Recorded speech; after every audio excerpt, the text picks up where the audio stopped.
Binabalangkas na ng Department of Transportation ang mga panuntunan kaugnay sa 5-year validity sa rehistro ng mga bagong biling sasakyan. Yan po ay matapos aprubahan ni Pangulong Bongbong Marcos ang mungkahi. Saksi, si Dana Tingkungko.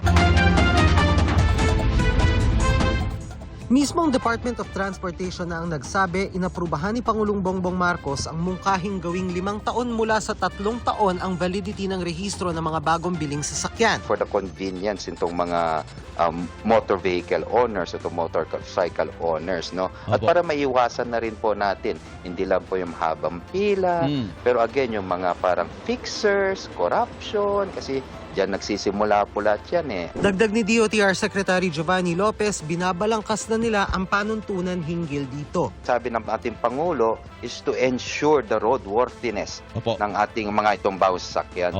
Kaya kami naman po sa DOTR, maglalabas kami po ng department order within the week. Sa ganun, we can ensure not only the roadworthiness, pero yung patakaran at panuntunan how to do it. Layon din ng bagong panuntunan na mapigil ang katiwalian at mabawasan ang pasanin ng mga nagpaparehistro. Ang nangyayari kasi kapag nagre-renew ka,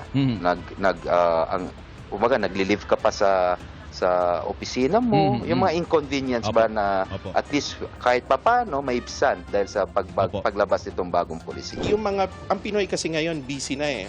Karamihan may trabaho.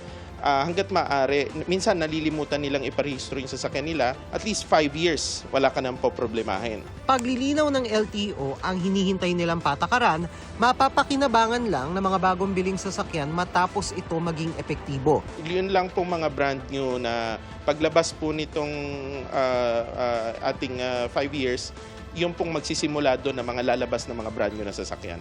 Ibig sabihin, kung nabili mo na ang sasakyan bago ipatupad ang bagong patakaran, magpaparenew ka ng rehistro matapos ang 3 taon at required dyan ang smoke emission testing.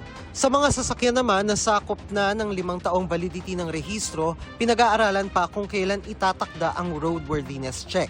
Yun ang fina-finalize namin, yung on the 4th or the 5th year, para ma-check na yun. Pabor ang ilang motoristang nakausap namin pero may dagdag silang mungkahi. Pabor na pabor kami doon sa mga bawas. Sana madamay naman yung yung kagaya namin mga modelo, yung lumang modelo. Kahit 3 years. Kahit 3 years ulit, wag lang 1 year para makatipid naman kami. Ang hirap ng ang hirap ng hanap buhay eh. At saka ang dami kasi pag pumila ka ngayon, hindi agad nakukuha, babalik ka na naman. Sana kahit kami 3 years, sana kahit 3 years ulit. Pero pabor kami doon sa 5 years na mga bagong lalabas ngayon.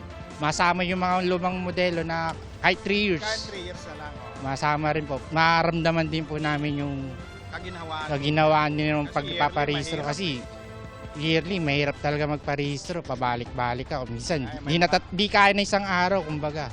Para sa GMA Integrated News, Dana Tingkungko ang inyong saksi. Mga kapuso, maging una sa saksi. Mag-subscribe sa GMA Integrated News sa YouTube para sa iba't ibang balita.